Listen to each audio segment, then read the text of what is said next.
صل على محمد في الأرواح اللهم صل على جسد محمد في الأجساد اللهم صل على قبر محمد في القبور.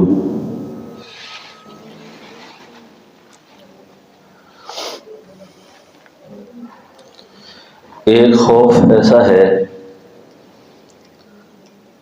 ایک غم ایسا ہے جو انسان کو سارے غموں سے آزاد کر دیتا ہے۔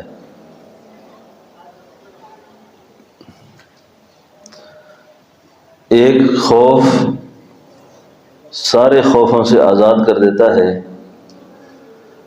جب ایک خوف نہ ہو، ایک غم نہ ہو، تو انسان کی یہ مختصر زندگی غموں سے بھر جاتی ہے، خوف سے بھر جاتی ہے۔ اس کو کسی چیز میں سکون اور مزہ نہیں آتا۔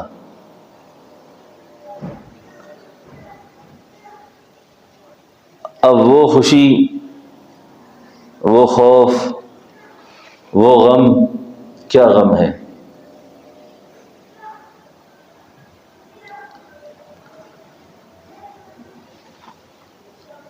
وہ خوف صرف ایک ایسی ذات کا ہے جس پر ہم نے غیب میں ایمان لایا ہے، یعنی اس خوف کو اللہ کا خوف کہتے ہیں، اللہ کا خوف۔ ہمیں کوئی دیکھتا نہیں ہے، ہماری کوئی سنتا نہیں ہے، ہمیں کوئی پکڑ دھکڑ کرنے والا کوئی نہیں ہے، لیکن میں اپنی تنہائی میں ایک ذات سے ڈرنے لگ جاتا ہوں۔ جب میں اس ذات سے ڈرنے لگ جاتا ہوں تو کائنات کے اندر قدرت کے جتنے مناظر ہیں، اس میں جتنی خیر ہیں، جتنے شر ہیں، یہ سارے کے سارے اللہ کے قبضے میں ہیں۔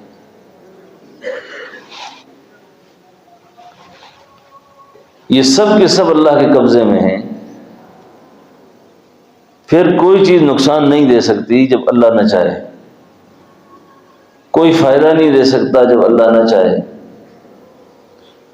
تو جب ہمارا دھیان بڑھ جاتا ہے، تقسیم ہو جاتا ہے، تو اللہ مکھی کا خوف، مچھر کا خوف، چھوٹی چھوٹی چیزوں کا خوف اللہ دل میں ایسے پیدا کر دیتے ہیں کہ اس آدمی کو اگر بلی اور چوہا بھی کھڑک جائے نا، اس کی نیند ختم ہو جاتی ہے، پتہ نہیں کیا ہونے والا ہے، کیا ہونے والا ہے۔ تو ہم نے کیونکہ ایمان لایا ہے، تو ایمان لانے کے بعد جس ذات پر ایمان لایا ہے، اس ذات کی طرف سے جو تقاضے وابستہ ہیں ہمارے ساتھ، اس پر بھی ایمان لانا ضروری ہے۔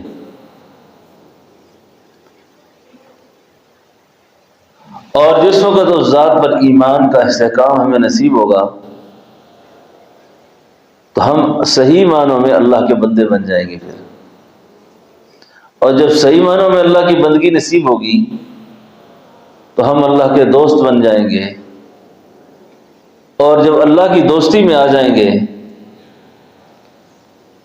تو ہزار غم بندے کو کچھ نہیں لگیں گے، محسوس ہی نہیں ہوگا۔ ورنہ زندگی انسان کی اجیرن رہتی ہے، پریشان رہتی ہے۔ ایک نقطہ سب کو سمجھنا ہے، وہ یہ ہے کہ میں نے جو قرآن کریم کی آیت پڑھی، اللہ فرماتے ہیں الم یعلم بان اللہ یرا۔ کوئی نہیں دیکھتا، اللہ دیکھ رہا ہے، بس کوئی نہیں دیکھتا، اللہ دیکھ رہے ہیں۔ یہ دھیان جب نصیب ہو گیا نا، مزدور اپنی مزدوری میں کوئی غلط کام نہیں کرے گا۔ اب مالک دیکھتا ہے تو مزدور ٹھیک ٹھیک کام کرتا ہے، مالک نہیں دیکھتا تو مزدور کو کوئی پرواہ نہیں۔ لیکن جب اللہ کا دھیان نصیب ہوتا ہے تو آدمی یہ نہیں دیکھتا یہ کام کسی کا ہے، وہ کام سمجھتا یہ میرا کام ہے اور میں اس میں گڑبڑ کروں گا، کوئی تو نہیں دیکھتا، اللہ تو دیکھ رہے ہیں، اللہ تو دیکھ رہے ہیں۔ تو بس اپنے آپ پر اس بات کی محنت کرنی ہے، اس بات کا یقین دل میں بٹھانا ہے کہ ہمیں ایک ذات دیکھتی ہے اور ہم ہر وقت اس ذات کے پیرے میں ہیں اور اس سے باہر ہو نہیں سکتے ہم، پھر ہمارے سارے کام ٹھیک ہوں گے، پھر ہمارے سارے کام ٹھیک ہو جائیں گے۔ آج اجتماعی طور پر جس بدبختی نے ہمیں پکڑا ہوا ہے نا، اس میں ہمیں سب کا حیا ہوتا ہے، سب سے شرم ہوتا ہے، لیکن اللہ کی شرم نہیں ہوتی، اللہ سے حیا نہیں ہوتا۔ اور یہ اس لیے نہیں ہوتا کہ اس ذات کا یقین، اس ذات کے ساتھ تعلق کا استحکام دل میں نہیں ہوتا۔ یعنی ہمیں صحیح معنوں میں اللہ کی ذات کا یقین اگر نصیب ہو جائے تو یہ جتنے غلط کام ہیں کوئی بھی نہ ہو، پھر جتنے الٹے سیدھے کام ہیں ان میں سے کوئی بھی نہ ہوگا۔ پھر ہر شخص اپنی ذمہ داری کو صحیح سمجھے گا، ہر شخص اپنے کام کو صحیح کرے گا۔ اب یہ آج کے اس دور میں یہ جو کیمرے لگے ہوتے ہیں، کیمرے جگہ جگہ لکھا ہوتا ہے خبردار کیمرے کی آنکھ آپ کو دیکھ رہی ہے۔ اب یہ جو کیمرے کی آنکھ دیکھ رہی ہے، یہ کون ہوتا ہے کیمرے کی آنکھ دیکھنے والا؟ انسان ہوتے ہیں۔ وہ اس آلے کے سامنے بیٹھا ہوا ہے، کوئی آدمی خوف میں، یار یہ وہ کیمرہ لگا ہوا ہے میں پکڑا نہ جاؤں، اور اگر اس کیمرے میں چھوٹا سا بچہ بھی دیکھ رہا ہے تو کوئی شخص ایسا کام نہیں کرتا کہ میں کیمرے کی نگاہوں میں محفوظ نہ ہو جاؤں۔ تو اللہ فرماتے ہیں میں ہر وقت دیکھتا ہوں، اور اللہ کا دیکھنا سننا صرف اتنا ہی نہیں ہے، اللہ کو یہ بھی پتا ہے کہ اس سینے میں کیا ہے، اس آنکھ میں کیا ہے، اس کے ارادوں میں کیا ہے، اور یہ بھی نہیں کہ اس کی پیدائش سے بھی ہزاروں سال پہلے بھی اللہ اس کے خیالات سے واقف ہیں۔ لیکن جب یہ بے پرواہ ہو کر اللہ کی نافرمانی کرتا ہے، اللہ کو غصہ دلاتا ہے، تو اس کے نتیجے میں کیا ہوتا ہے کہ اللہ کی طرف سے بے سکونی، غضب، غصہ وہ اس کو پکڑ لیتا ہے۔ تو ہم سب کو یہ چاہیے کہ ہم اپنی تنہائیوں کو ٹھیک کریں، اپنی انفرادی زندگی کو بھی ٹھیک کریں اور اپنی اجتماعی زندگی کو بھی ٹھیک کریں۔ انفرادی زندگی میں بھی ہمیں یہ دھیان ہو کہ کوئی نہیں دیکھتا، اللہ تو دیکھ رہے ہیں، کوئی نہیں دیکھتا، اللہ تو دیکھ رہے ہیں۔ جب یہ دھیان مستحکم ہو جائے گا تو مطلب یہ ہے کہ ہمیں صحیح یقین نصیب ہو جائے گا، اور جب صحیح یقین نصیب ہو گیا تو ہمارا شمار اللہ کی بندوں میں ہوگا، اس سے ہمارے بندگی کے تقاضے پورے ہونا شروع ہو جائیں گے۔ الم یعلم بان اللہ یرا، الم یعلم بان اللہ یرا۔ جب بھی کوئی گناہ تنگ کرے نا، جب بھی کوئی غفلت تنگ کرے، پریشان کرے، کسی گناہ پر نفس آمادہ کرے، تو تھوڑی دیر کے لیے اس آیت کو سوچا کریں کہ اللہ فرماتے ہیں کہ میں دیکھ رہا ہوں تمہیں، میں تمہارے ارادوں سے واقف ہوں، کیا کر رہے ہو۔ اور اگر اس وقت ایمان کا ذرہ بھی اندر نصیب ہوا نا، آپ کبھی وہ کام نہیں کریں گے۔ اس لیے کسی شخص کو بھی اپنے ایمان کے بارے میں پتہ کرنا ہونا کہ میرا ایمان کتنا ہے، مجھے تعلق باللہ کتنا نصیب ہے، مجھے اللہ کا قرب کتنا نصیب ہے، اللہ کی معیت کتنی نصیب ہے، میں اللہ کے کتنے قریب ہوں۔ تو آپ نافرمانی کے وقت اپنے آپ کو دیکھ لیں گے کہ میں اللہ کے کتنے قریب ہوں، نافرمانی کے وقت آپ کو پتہ چل جائے گا۔ اس لیے اللہ جل شانہ سے معافیاں مانگنی چاہیے، توبہ استغفار کرنا چاہیے، اور اپنے تعلق کو اللہ کی ذات سے مضبوط کرنے کے لیے ہر آن گھڑی سوچنا چاہیے۔ اور جب اللہ تعالیٰ ناراض ہو جاتے ہیں، یہ ناراضگی بعض اوقات اس وقت زیادہ مضبوط ہوتی ہے جب آدمی جان بوجھ کر مسلسل کاروائیاں ڈالتا ہے، جان بوجھ کر مسلسل۔ ایک تو یہ خطان ہو گیا کچھ، اگر اس کے بعد توبہ کر دی، اس نے توبہ کر دی، تو پھر تو یہ شخص اس طرح ہے جس طرح اس نے گناہ کیا ہی کوئی نہیں ہے۔ اس لیے حدیث میں آتا ہے کہ اگر ایک شخص کو آپ نے گناہ کرتے دیکھا تھا اور اس نے اس کے بعد توبہ کر دی، اللہ سے معافی مانگ لی، تو آپ کو مناسب نہیں ہے کہ آپ اس کو وہ گناہ یاد کرا کے ہار دلائیں اس کی کہ تم نے فلاں وقت ایسا کیا تھا۔ حدیث میں آتا ہے کہ اگر کوئی شخص کسی کو اس کے توبہ والے اعمال پر ہار دلائے گا، توبہ والے اعمال پر اس کو ہار دلائے گا کہ تم نے تو فلاں وقت ایسا کیا تھا، حدیث میں آتا ہے کہ یہ شخص مر نہیں سکتا اس وقت تک جب تک کہ خود وہ اس گناہ میں مبتلا نہ ہو جائے، جب تک کہ وہ خود اس گناہ میں مبتلا نہ ہو جائے۔ یعنی ہار دلانا کسی کو کہ تم ایسے آدمی تھے، تم نے ایسا کیا تھا، ممکن ہے کہ اس نے اللہ سے معافی مانگ لی ہو، اور معافی مانگ کر وہ اللہ کے قریب ہو چکا ہو۔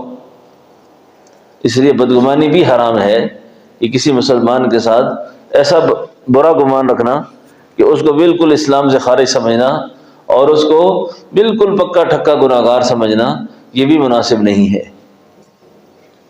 کیونکہ توبہ دل کا فعل ہے۔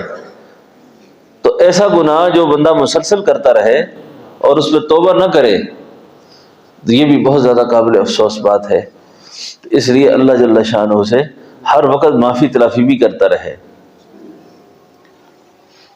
اور سب سے بہترین انسان وہ ہے جو اپنی غلطیوں پر نادم ہو،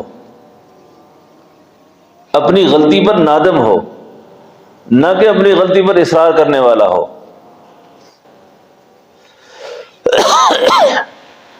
اپنی غلطی پر اصرار نہ کرے۔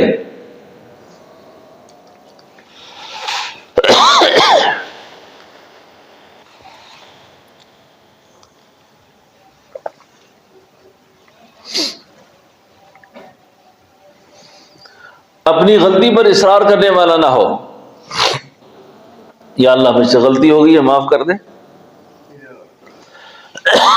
اور صدق دل سے ایک شخص توبہ کر لیتا ہے، ایک شخص معافی مانگ لیتا ہے۔ حدیث پاک میں آتا ہے، رسول اللہ صلی اللہ علیہ وسلم ارشاد فرماتے ہیں کہ وہ شخص اس طرح ہے جس طرح اس نے گناہ کیا ہی نہیں ہے۔ وہ آدمی اس طرح ہو جاتا ہے جس طرح اس نے گناہ کیا ہی نہیں، یعنی اللہ تعالیٰ اس کو اس طرح معاف فرما دیتے ہیں۔ تو بس خلاصہ بات یہ ہے کہ آپ کو اور مجھے اس بات کا یقین نصیب ہو جائے کہ ہمیں اللہ دیکھ رہے ہیں، بس اللہ دیکھ رہے ہیں۔ کئی دفعہ آدمی جھوٹ بھی بولتا ہے نا، غلط بات بھی کرتا ہے، کہتا ہے اللہ وحدہ لا شریک ہے، اللہ حاضر ناظر ہے، اللہ حاضر ناظر ہے۔ اتنی ضرورت نہیں کرنی چاہیے۔ یہ ہم زبان سے تو ایسی بات کر جاتے ہیں کہ اللہ کا پکڑنے کا قانون ایسا نہیں ہے کہ اللہ کسی کو اس کی غلطی پر اسی وقت پکڑ لے۔